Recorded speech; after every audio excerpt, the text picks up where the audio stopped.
GTV for unity and development. أعوذ بالله من الشيطان الرجيم. بسم الله الرحمن الرحيم.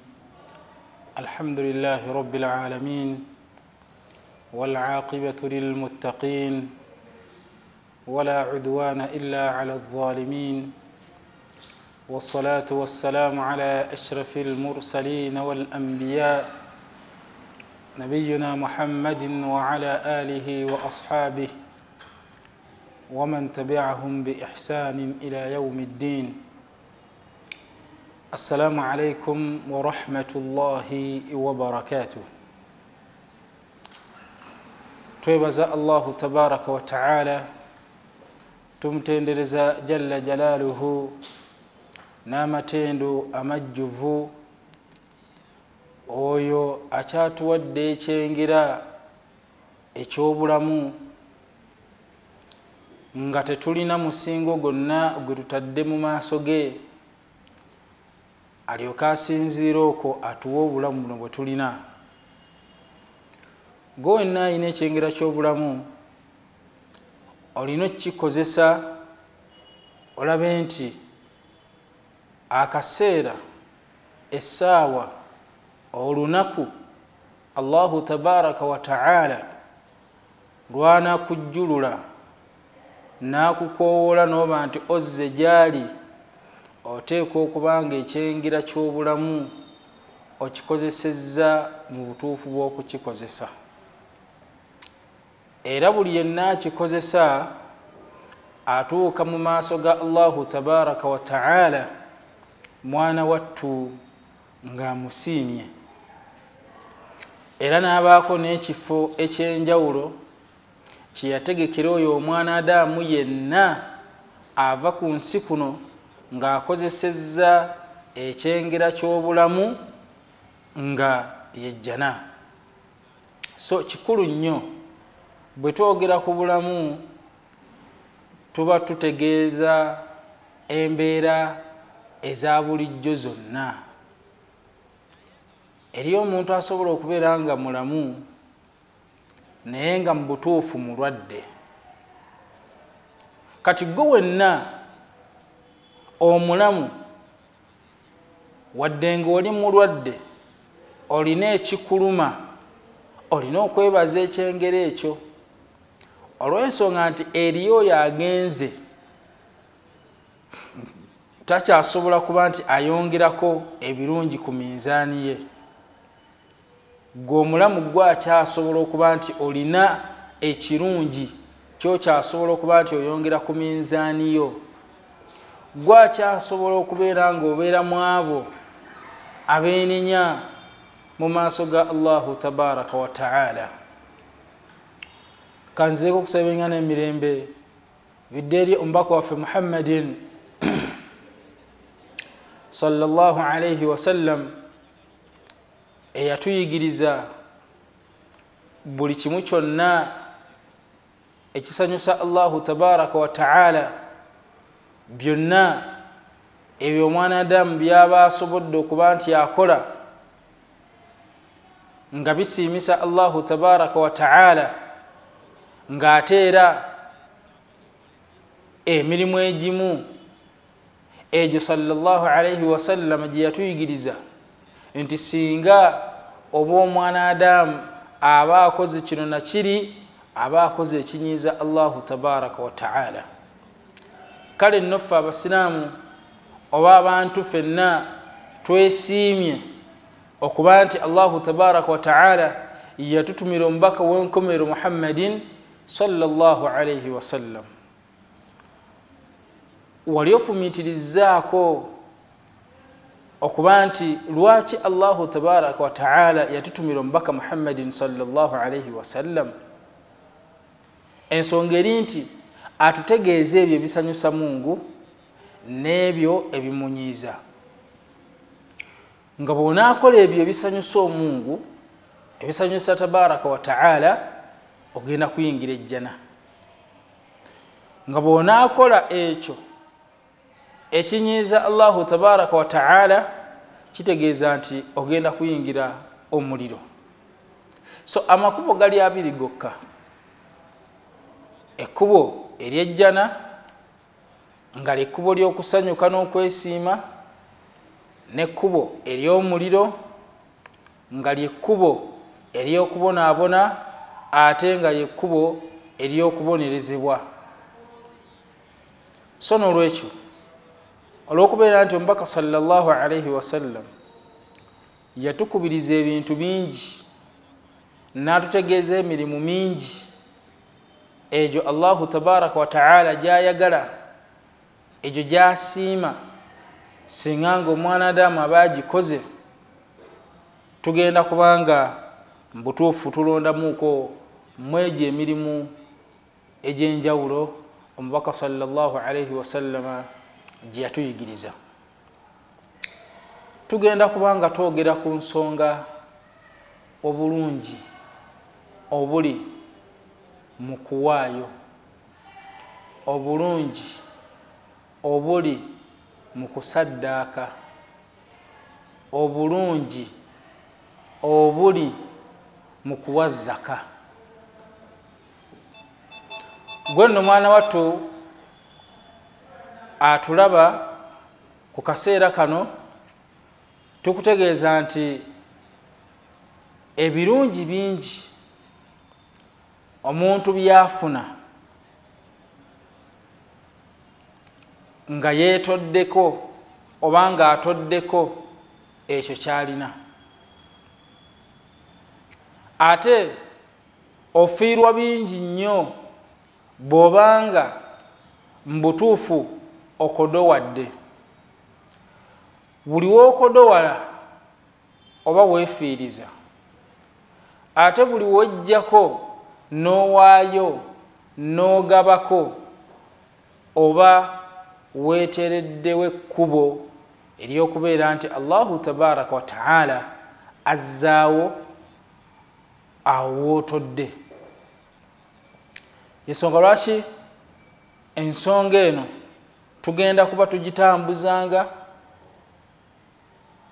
ng'eringa eri mu episodes eringa eri mu seri nga twogera ku bukulu bw'okuwaayo, obukulu bw'okusaddaaka, okutoola ezzaka, omuntu ategeere ezzaka bagiwa batya, bagitoola mu maali ki. Omuntu ategeere bwe nga ntodde ezzaka ki kyenfunamu, nnyinza kwesiima mu mbeera efaanagana etya. So Allahu tabaraka wa ta'ala yatutegeeza mu suratu Tawba mu aya ya 13, a'udhu billahi minash shaitani rrajim, yatutegeeza nti khudh min amwalihim sadaqa, khudh min amwalihim sadaqatan tutahhiruhum wa tuzakkihim biha wa salli alayhim. Allahu tabaraka wa ta'ala yatutegeeza mu suratu Tawba ng'ategeeza omubaka sallallahu alayhi wasallam okuba nti atutegeeza tubeerenga tujja omutemwa oba omuteeko emaali nga tutoola mu maali Mungu gye yatwazika gye yatuwa, tubeerenga tugiwaayo ebeerenga eweebwa emiteeko egy'abantu abo bye yabeera ng'ateekulula mu Qur'an ey'ekitiibwa nti abantu bano be bateekwa okufuna ku maali eno.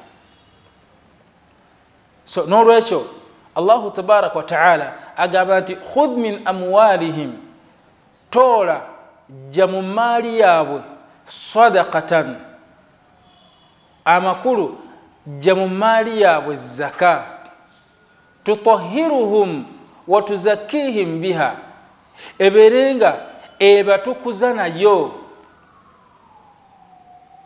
Omuntu bw'atoola ezzaka, ezzaka gy'otodde ekisookera ddala, ezzaka kyekikolwa omuntu kyakola nga waaba akikoze Katonda ayinjiwaza emaali ye ate n'ayongera ne baraka.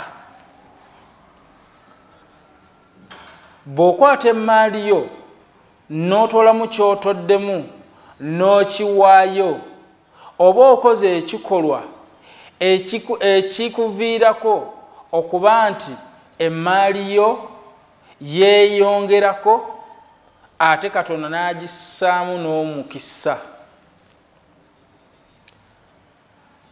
Y'ensonga lwaki Katonda yatukubiriza n'ategeeza omubaka sallallahu alayhi wa sallam nti jja mu maali yaabwe,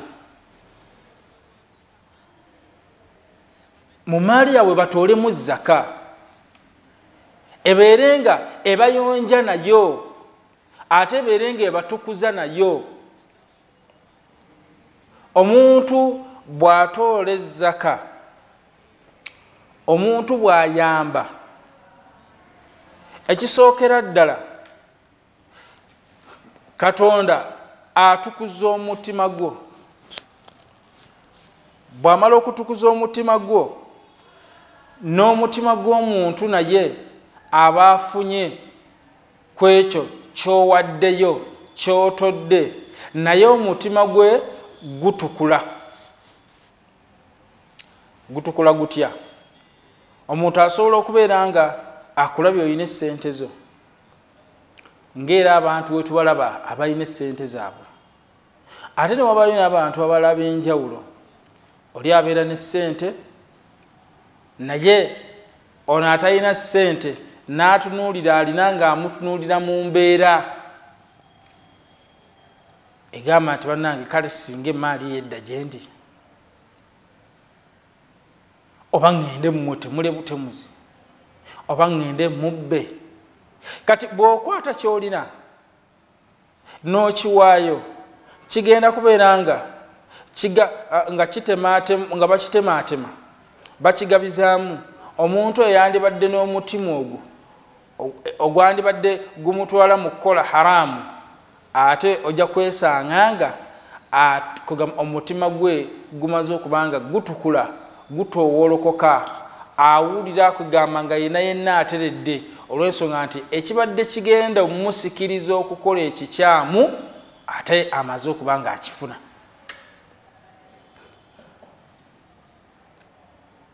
Ate bw'ogiwaayo yeeyongera etya? Mu suratul Baqara Allahu tabaraka wa ta'ala atutegeeza nti mathalu ma yunfiquuna, Katonda yatukubira ekifaananyi n'atugerezaamu nti abantu abo abakwata emmaali yaabwe ne bawaayo mu mbeera ya zaka oba mu mbeera eya sadaka, mu mbeera ey'okuyamba, n'akuba ekifaananyi nti omuntu oyo afaanagananga kamathali habba. Yakuba ekifaananyi nti omuntu ono ekyo kyaba akutte n'akiwaayo, ekyo ky'oba owaddeyo kifaanagananga empeke.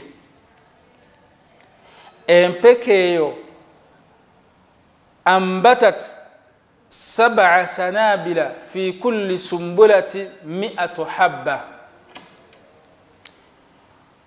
Omuntu akwata emmaali ye n'agiwaayo n'agabako, Katonda yakuba ekifaananyi nti ofaanagana ng'omuntu akutte empeke emu eyo, oli n'agenda n'agisimba n'agiziika mu ttaka, empeke eyo n'emera. Bw'emala okumera n'ereeta ebirimba 7. Nga ffenna kasooli we tumanyi obulungi okugeza, naye nga buli munwe, katugambe nti buli munwe ogwa kasooli gumu kuliko empeke 100. Kati kitegeeza nti omuntu bw'okwata ku ky'olina n'okiwaayo, ekyo ky'owaddeyo Katonda agenda kikubisaamu. Tulabye bulungi bw'okuwaayo, ky'owaddeyo ate si kyofuna nedda bw'owaayo ekimu Katonda akubisaamu. Era y'ensonga lwaki era yatwegeza mu Qur'an ekitiibwa n'agamba nti man jaa bilhasanati falahu ashru amthaliha, nti omuntu yenna ajja n'omulimu omulungi. Singa okola omulimu omulungi, katugeze okutta akakadde kamu n'okawaayo, bw'owaayo akakadde akamu Katonda agenda kukubisa akakadde ako, agenda kakubisaamu emirundi 10 obenga awaddeyo obukadde 10. Bwe bulungi bw'okuwaayo. Buli bw'owaayo Katonda akukubisizaamu. Tukirabye kugamba twagambye nti tugenda kutunuulira ku bulungi obuli mu kuwaayo. Tukiraba nti gwe kennyini nga tetunnatunuulira bulungi buli mu bali batwala oba abafuna ku ebyo bye tubeera tuwaddeyo, naye gwe abaawaddeyo tukiraba nti mu ntandiikwa twalabye nti ky'owaddeyo Katonda akiyingiwaza. Bw'amala okiyingiwaza n'akissaamu omukisa. Takoma ku ekyo, gwawaddeyo n'akulongoosa omutima, n'akutukuza omutima. Y'ensonga lwaki abantu abatoola ezzaka, abantu abayamba, kizibu nnyo okubasanga ne waasiwaasi. Lwaki? Kubanga amanyi emmaali ye bw'agifuna alina omuteeko gwawaayo ng'ogwaguwaddeyo kulwalira okulaba nti guyamba abo abeetaavu. N'olwekyo okuwaayo kikulu nnyo. Okuwaayo tugambe sadaka. Essadaka eyo gye tuli okwogerako, omubaka sallallahu alayhi wasallam yatutegeeza nti okuwaayo kw'owaddeyo kujjawo obusungu bwa Allahu tabaraka wa ta'ala. Okukwata ky'olina n'oyamba omwetaavu kijjawo obusungu bwa Allahu tabaraka wa ta'ala bw'aba akulinako. Tukiraba bwebo bulungi bw'okuwaayo nga tetunnagenda ku kiki olina okuwaayo, twagala tulabe obulungi bw'okuwaayo, obukulu bw'okuwaayo. Ekirala, omubaka sallallahu alayhi wasallam yatutegeeza nti emmaali y'omuntu singa akwata n'atoolamuuko n'ogabako, oba n'okwata emmaali yo n'otoolamu zaka, tegenda kukendeera. Y'ensonga lwaki omubaka sallallahu alayhi wasallam yagamba nti ma naqasa maalu abudin min sadaqa, nti emmaali y'omuntu tesobola kukendeera ng'ekigikendeeza kuwaayo. Emmaali yo tesobola kukendeera nga ensonga egireetera okukendeera nti kusaddaaka tekisoboka. Ekyo omubaka sallallahu alayhi wasallam yatukakasa emmaali yo tegenda kukendeera. Bw'oba n'akakadde n'otoolako $50,000 gwe togamba nti wallahi sente zimpweddeko, sente zikendedde. Nkutegeeza nti omubaka sallallahu alayhi wasallam yategeeza Aisha radhiyallahu anha n'amugamba nti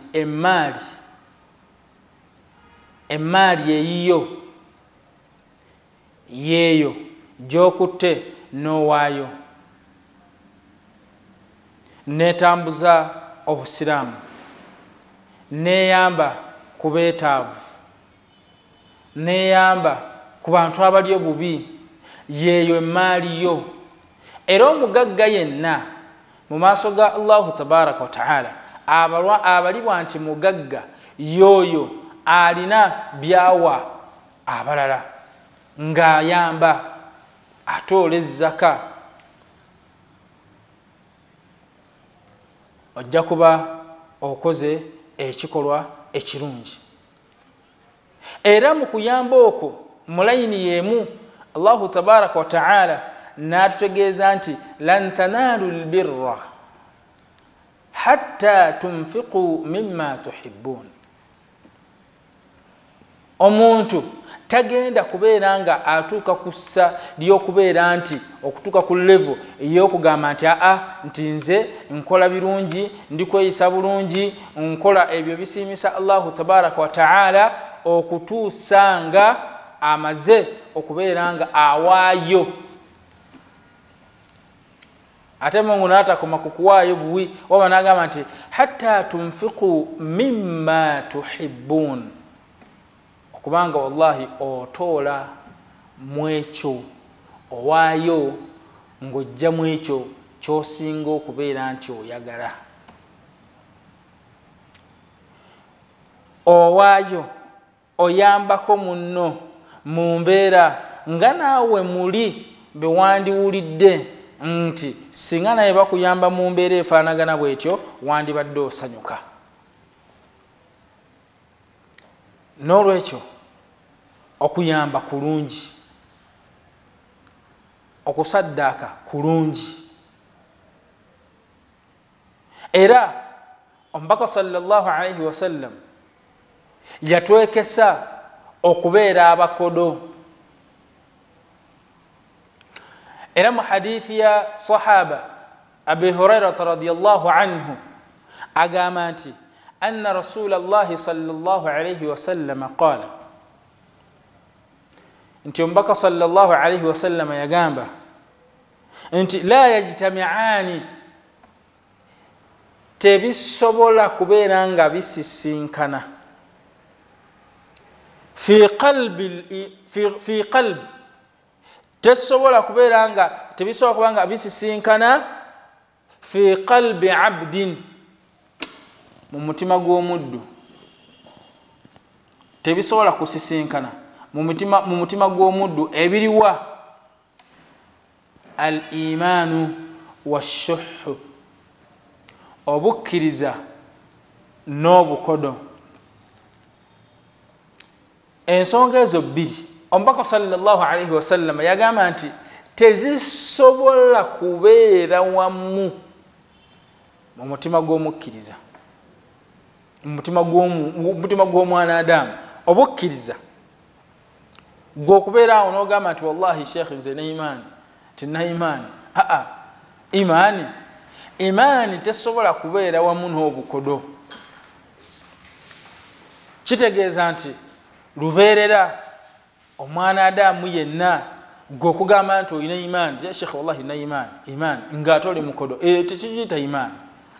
Akabonero ka imaani muntu kubeera nga alina kyatoola ku kyalina, ogabako, oyambako ku banno, yoyo omuntu gwe tuyita nti olina imaani. Kati omubaka sallallahu alaihi wasallam yategeeza nti la yajtamaani fi qalbi abdin, tebisobola kusisinkana mu mutima gw'omuntu. Bibiri ebyo, al iman washuh. Imaani, amanyi ennaku zino eno oli agamba nti nze na imaani,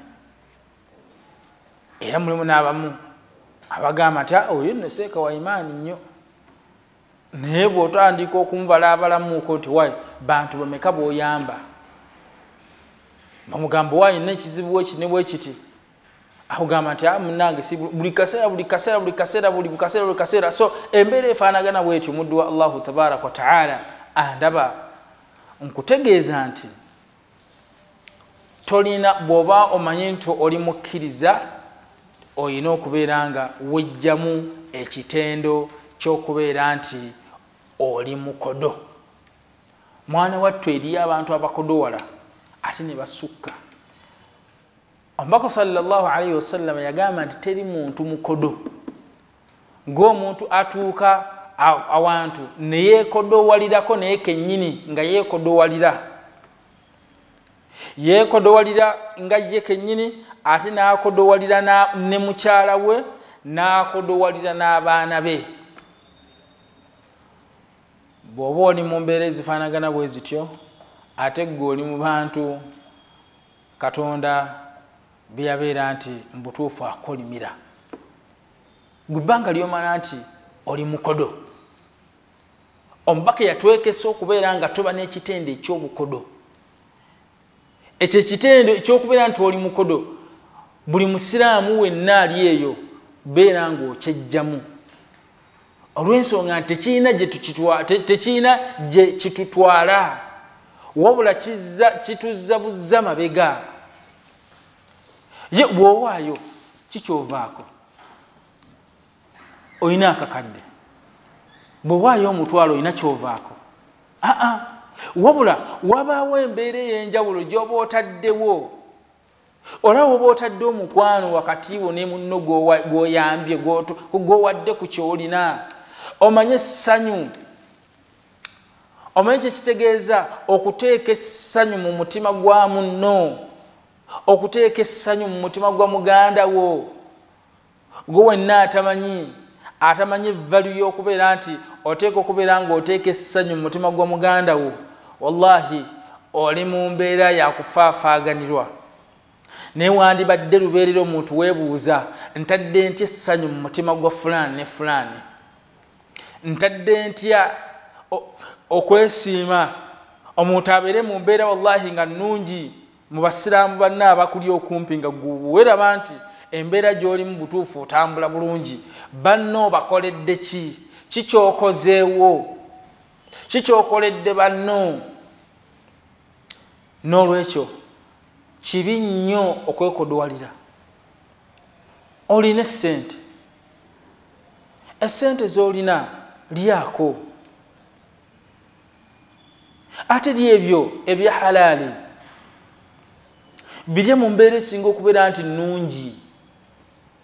Olina akakadde mu nsawo, tekaliiko nti school fees wa mwana nti kino na kino. Lwaki bw'okodowalira otuuke n'okubeera nti akaŋŋende ndye mukendi n'akawunga? Oyina essente, gendako kuwali mu woteeri olye ku mmere eyeegasa etegeerekeka, beerako n'abantu bo mulyeko bulungi. Tewali ssanyu ku nsi kuno, tewali mbeera nnungi mwanadamu gy'abeeramu nga kubeera mu state ey'essanyu ne famire ye. Kubanga n'Omubaka sallallahu alayhi wasallam neeyiwaako obujulizi nti nange nali neeyisa bulungi eri abantu bange. Okwo konna kuwaayo. Kati gonna abeera ne ssente, abasajja abamu babeera ne ssente nga balaba nti mukyala w'okuziryako alaba nti aba akoze zambi. Wallahi si zambi mukyala w'okulya ku ssente zo, si zambi. abatakoze kivve, abatakogaba tekibeera kivve baana bo kulyako bulungi ng'olina ssente. Leka balyeko bulungi. Kati ate wonaaba nga tolina, enjawulo ki enaabeerawo wakati w'okuba nti olina n'okuba nti tolina? So bannange, tubeere nga bye tulina tubeere nga tubiwaayo. Allahu tabaraka wa taala asobole okubeera nga atwongera. Bw'onaalya obulungi n'abantu bo, Katonda ajja kwongera, mweyongere ddala okulya obulungi. Bw'onaakwata ku ky'olina n'oyamba abeetaavu, Katonda agenda kujjirawo abeetaavu mu famire yo. Bw'oyamba omwetaavu, Katonda naawe agenda kukusasulamu okuba nti akujjirawo abeetaavu mu famire yo. Omwana wo tagenda mmuteeka mu bantu abeetaavu, mukyala wo tajja mmuteeka mu bantu abeetaavu. Lwaki? Kubanga gwe ali masuulu ku bo. Obakoledde ekyo ky'oteeka okubeera ng'obakolera. omwami mumaka singa oba oyamba abantu ab'enjawulo mwana wattu nkutegeeza nti Katonda agenda kukuggyirawo abeetaavu mu bantu bo. Togenda kwena muntu mwetaavu singa nga ggwe ate oyamba abeetaavu. Mbakubiriza okubeera nti mujja waneeno ku kitebe ku Uganda Muslim Supreme Council okuba nti mujja mutoola ezzaka mu ofiisi yaffe ey'ezzaka wano ku Uganda Muslim Supreme Council, era nga nze kennyini ali okubakubiriza okuba nti tuwaayo, nze akulira ofiisi y'ezzaka ne sadaka ku Uganda Muslim Supreme Council. Kiba kyamakulu nnyo nga bwetegeeza nti tulina mikwano gyaffe, baganda baffe, bannyinaffe abeetaavu. Tubeere nga ffenna tusitukira wamu, tujje tulabe nti tubaako ne kye tuwaayo kisobole okuyamba baganda baffe abo abeetaavu. Omubaka sallallahu alaihi wasallam atutegeeza nti hadithi ng'eva ku Abi Hurairata radiyallahu anhu agamba nti ma min yawmin, teri lunaku lwonna yusbihu al-abdu oba yusbihu al-ibadu fihi, teri lunaku lwonna lugenda kukya, teri lunaku lwonna lugenda kukeerera, teri muddu olunaku olugenda okuba nga lumukeerera, oba katugambe teri lunaku lwonna lwogenda kuba nti owangaala okujjako nga yanzilaani malakani, kujjako nga malayika bbiri zikka. Buli lunaku olukya, buli lunaku olukya malayika bbiri zikka. Zikka ki? Zikka wa? Zikka ku muddu ono gwe twogeddeko. Nga zikka kukola ki? Nga malayika emu fayaqulu ahaduhuma, malayika emu emale eberenga egamba, oba malayika emu egamba Allahumma a'ti munfiqan khalafa, ay Allah nkukowoola nkusaba oberenga omuntu oyo muteerawo anaamusikira, omuntu oyo nkusaba oberenga omwongera, omuntu oyo aba awaddeyo.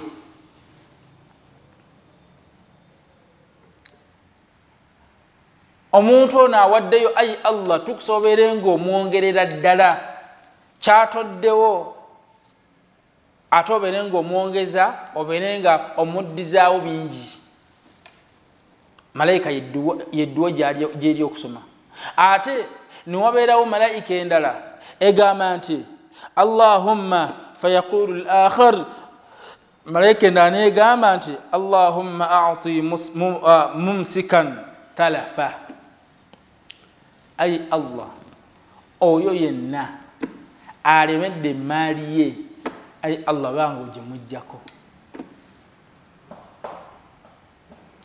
Embeera ffenna tugirabye, abakoddo bonna tumanye embeera yaabwe gye badde bawangaaliramu.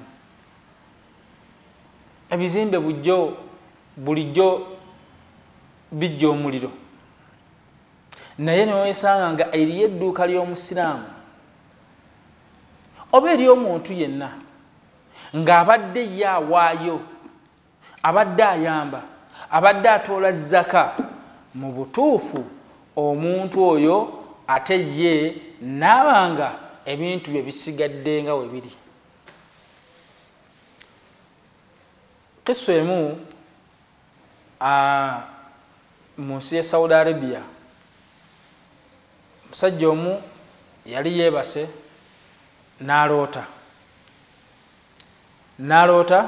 nga mu kirooto ekyo oli amutegeeza nti gundi erinnya lye gundi ne gundi abeera mu kifo bwe kiti ne bwe kiti aba ali mu saidi ezeddamaamu eyo mu east ya Saudi Arabia eyo nga gundi ku border kuyingira mu nsi endala eyo naye ng'omuntu gwe bamutegeeza amutegeeza amuwa amawulire ago amutegeeza nti oli abeera mu kitundu bwe kiti ne bwe kiti ku street bweti ne bweti amannya ge bamuyitawe bati omuntu oyo wamujjana. Omwami n'aloota ekirooto ekyo emirundi mingi. Bw'aloota ekirooto ekyo n'agamba naye lwaki sitambula ne ŋŋenda nnoonye omwami oyo gwe mbadde nga nfuna mu kirooto. Omwami ng'ate ye ali Riyadh. Omusajja yatambula olw'okuba nti yali amanyi wa gye baali bamulagiridde omusajja gye yali abeera gye yali awangaalira yatambula n'atuuka. Bw'atuuka n'akonkona. Bw'akonkona oluggi ne bamuggulira. N'abuuza nti bannange wano fulaani amannya ge weegati ne weegati wano waabeera? Nti munnange wano yabadde ng'abeera bwe yali ng'abeera. Naye Allahu tabaraka wa ta'ala yamukoowoola. Omusiraamu ne yeewuunya n'agamba yi kisoboka kitya okuba nti omuntu gwe mbadde nfuna mu kirooto ate ye nembeera gye bambuulira nti yafa. Aba akyali awo akyebuuza akyewuunya kijja kitya okuba nti mu butuufu ekirooto abadde akifuna naye nga takola ki nga takitegeera ate waba omulala naye ayingirawo n'akonkona oluggi. Bw'akonkona ne bamuggulira. Bagenda okumuggulira abuuza ensonga y'emu nti gundi ne gundi bannange mummanyi nti ye awangaalira wano nti ye bannange aliwa? Nti gundi yafa. Mwami kwe kugamba nti bannange mbadde nina ekirooto kyenfuna emirundi egiwerako ne ŋŋamba kanzije kubanga ekirooto kibadde kindagirira erinnya ly'omuntu n'ekitundu kyaliko n'ennyumba n'ekifo. N'omulala naye n'ayogera ekinsonga y'emu nti munnange nange mbadde ndootanga kino na kino na kino era y'ensonga lwaki ndi wano. Abaami ababiri ne babuuza abaali baasigala ewaka nti bannange tubadde tusaba mutubuulireko okwo omwami oyo gwe tubadde nga tuloota Katonda gwe yawejjana mirimu ki gye yalinga akola, mulimu ki mmwe gwe mumanyiiko? Ab'ewaka baategeeza abaami ababiri abo nti munnange kyemuli okubuuza tuli mu ki? Kyemuli okubuuza mbutuufu tumanyiyo omulimu gumu gwokka gwe tumanyiiko era omulimu ogwo gwe mulimu ogw'okuba nti yali alina gye yalinga akola ng'omusaala gwe bamusasula atemamu wakati ayawuzaamu wakati ekitundu n'akikozesa ekitundu n'abaako bye yalinga ayamba era lubeerera omusaala gwe yalinga atoolangako ekitundu n'aba nga akikola ki? Akitoola. Abantu bano bombiire ne beewuunya ne bagamba nti kijja kitya omulimu ogwo gwokka guweesa omuntu ejjana naffe nituuka n'okubeera nga Katonda atuloosezza mu mbeera efaanagana bw'etyo. Kale nno mwana wattu ekyokulabirako kino kye mbawadde tusaana okubeera nga tukola ebirungi tuyambe bannaffe tuyambe baganda baffe kubanga mu kuyamba baganda baffe ensi bw'egenda okuba nga etereera. Bwe tunaawaayo bwe tunaatoola ezzaka abakozi b'ebikolobero bajja kukendeera, ababbi bonna bajja kukendeera, abeetaavu bajja kukendeera n'abalwadde bajja kusobola okuba nga bafuna ku kasente akasobola okubeera nga basasula mu malwaliro.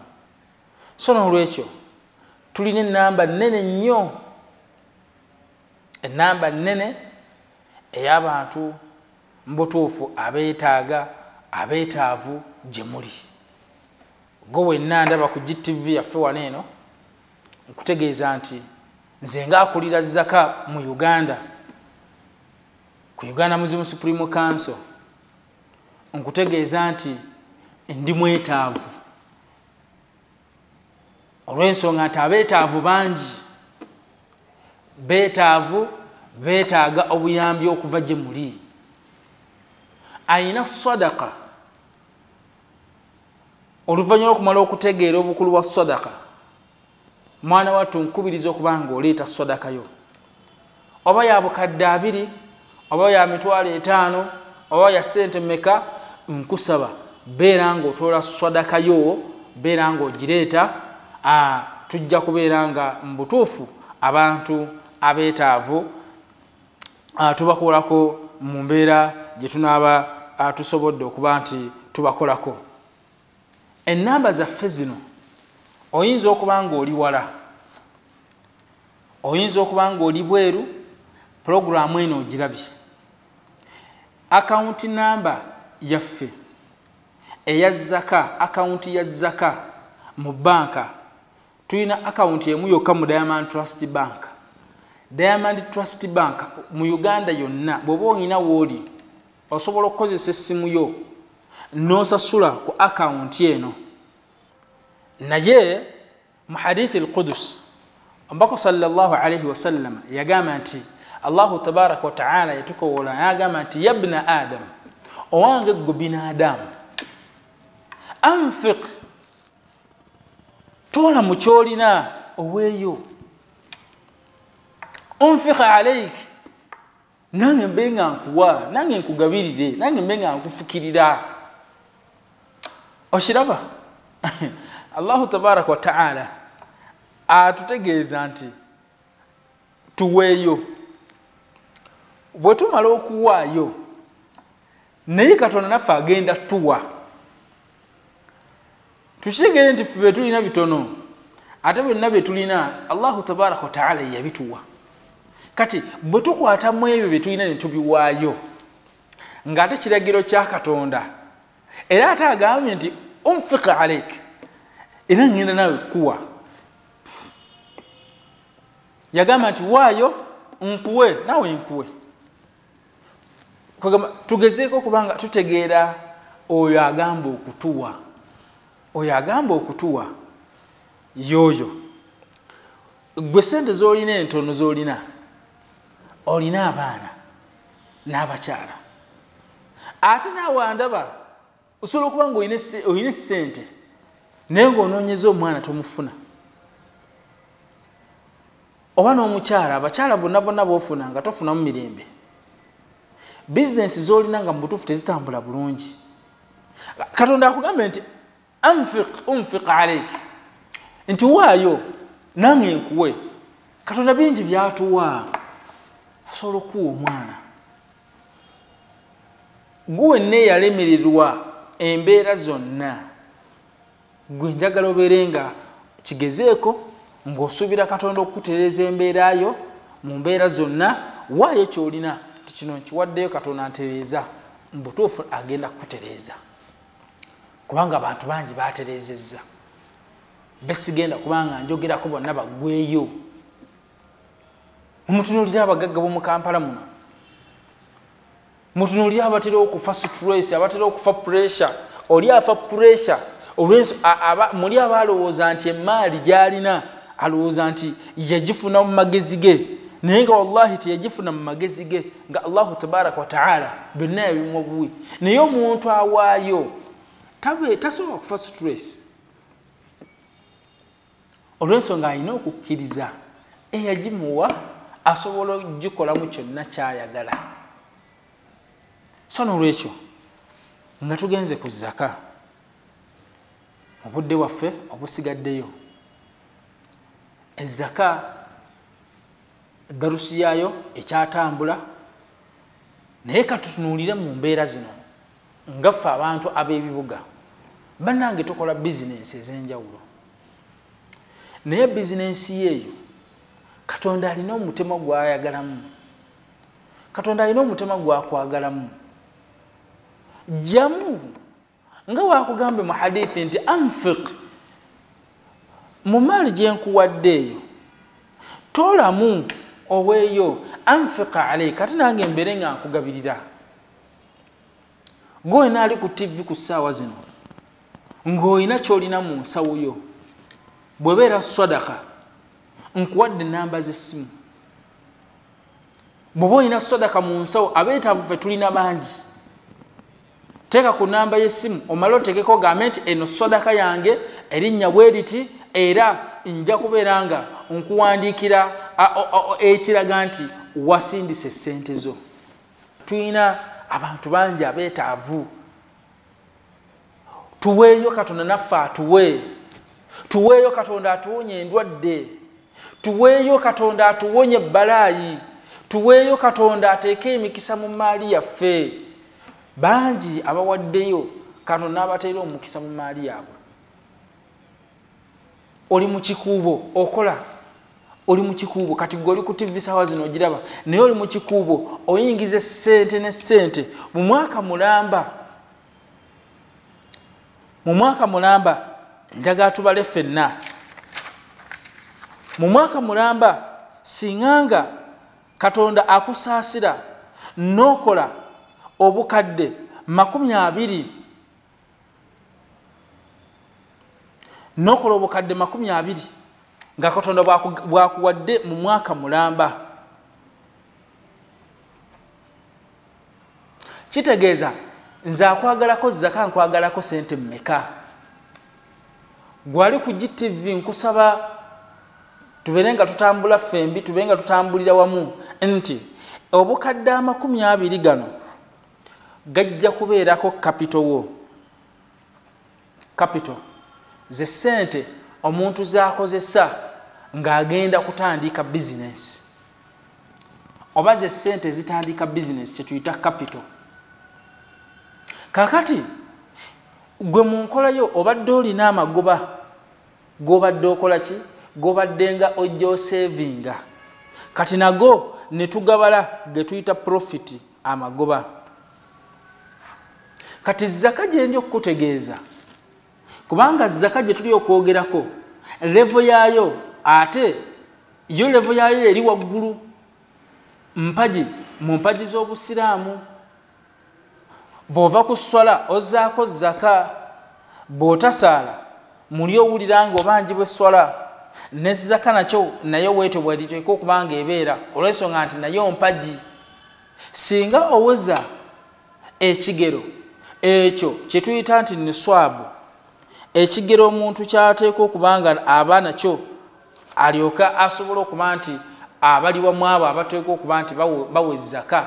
Singa oweza ekigero ku ssaawa zino eno ekiwera akakadde akamu mu emitwalo 74 singa omwaka mulamba guggwako nga capital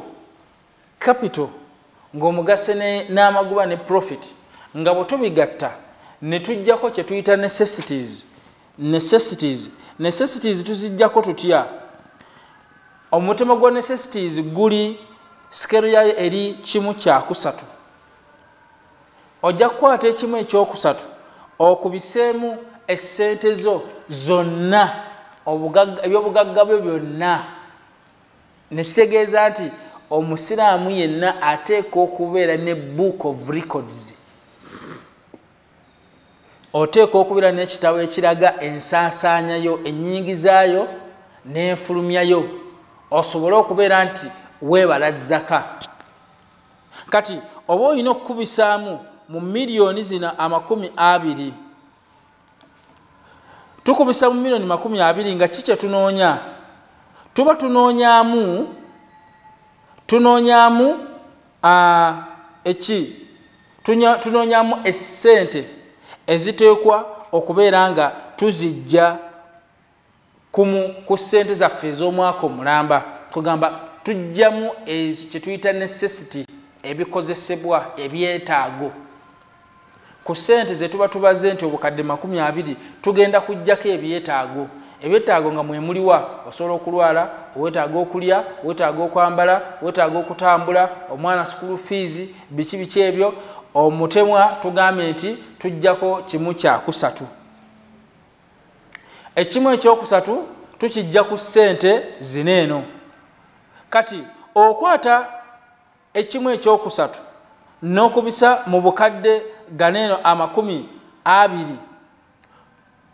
esente zofuna tufuna kandabe 1 2 3 tufuna obukadde 6 mu emitwalo 6 mu 6 mu kakaaga 1 2 3 4 5 6 7 1 2 3 4 5 6 7 1 2 3 1 2 3 obukadde 6 mu emitwalo 6 obukadde 6 mu emitwalo 6 mu 6 mu kakaaga mu 6 mu 6 n'obugwamu singa zibeera nti milioni ziri 20 kati netugenda netukwata zino essente netuzijja ku milioni zaffe 20 netuzijja ku milioni zaffe 20 2 3 1 2 3 tuba tusigazaawo 13 1 2 3 4 5 6 7 1 2 3 4 5 6 7 netumala netukubisaamu skero yaffe eya 2.5% 2.5% ebeera 0.025 omuntu n'aba nti agenda kuwa emitwalo egibeera mu mitwalo nga 1 2 3 4 5 omuntu abeera kumpi emitwalo nga 3 bwe gito n'obugwamu nga ye zaka gye tugenda okubanga tumubalako omwaka mulamba tukiraba embala yaayo tukwata essente zonna z'olina essente z'olina ezo ne tusooka tukubisaamu omuteeko gw'ekimu kya kusatu ekimu ekyokusatu ekyo tuba tufunye okuva mu byobugagga byo byonna ne tukijja ku ssente zo zonna kati omuteeko oguba gusigaddewo ennamba eba esigaddewo omuwendo oguba gusigaddewo gwe tubalamu zaka kati singa okola ekikolwa ekyo nga omuwendo ogusigaddewo teguwera kakadde kamu emitwalo 74 kitegeeza nti oba toteekwa kutoola zaka oba tonnatuusa kasabe Allahu tabaraka wa taala abeere nga atuwa obulungi abeere nga atuwa okutegeera ensonga efaanagana bwetyo ensonga ya zaka bannanga tunaatuukiriza ensonga ya zaka tujja kuba tukoze omulimu ogusinga okubeera nti mulungi tujja kuba nga tuyambako bannaffe tulina bannaffe abeetaavu ng'oli mu bizinensi ye yeetaagamu obukadde nga 5 tujja kukwata ku zaka eyo tugimuwe tujja kukwata ku zaka eyo tuyambe waliwo omuntu omwetaavu waliyo omuntu alina amabanja gamutuulidde nga kituufu ng'ebbanja bagenda namusiba ntusooka tumutaasa tulina abantu abatambuze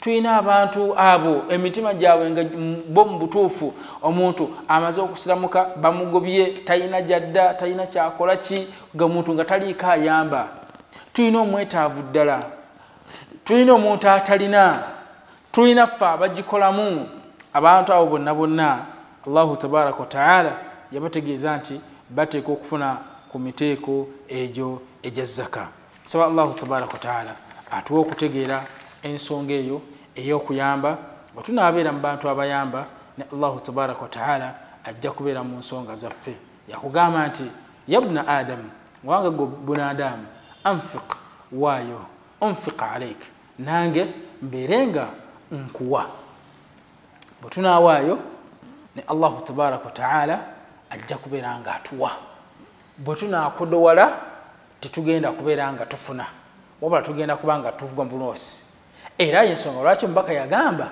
mu hadithi ya Abi Hurayra radiyallahu anhu n'agamba nti la yajtami'ani fi qalbi abdin tebisobola kubanga bibeera wamu mu mutima tebisobola kusisinkana mu mutima gw'omuddu omukkiriza omukkiriza aliwa ebiriwo ebibiri bitasobola kusinkana al iman obukkiriza wa shuh n'okubeera nti omuntu tayagala kubeera nti atoola ku ekyo kyalina. Wabillahi tawfiq. Saba Allahu tabaraka wa taala abeerenga atuwa okutegeera embeera efaanagana bwetyo, ate mbasaba ffenna tubeere nga tuyambagana, ate mujje nga ffe waneeno ku kitongole kyaffe eky'ezzaka.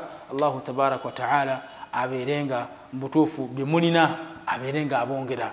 Bwe munaakwata ku bye mulina akugambye eyakutonda anfiq, waayo ekyo kyolina unfiq alik, nange mbeerenga nkuwa. Bw'onaakola ekifaanagana bwe kityo ogenda kubeera nga mbutuufu olimu abo abaddu Katonda bagenda okubeera nga ayinjiwaza emmaali zaabwe.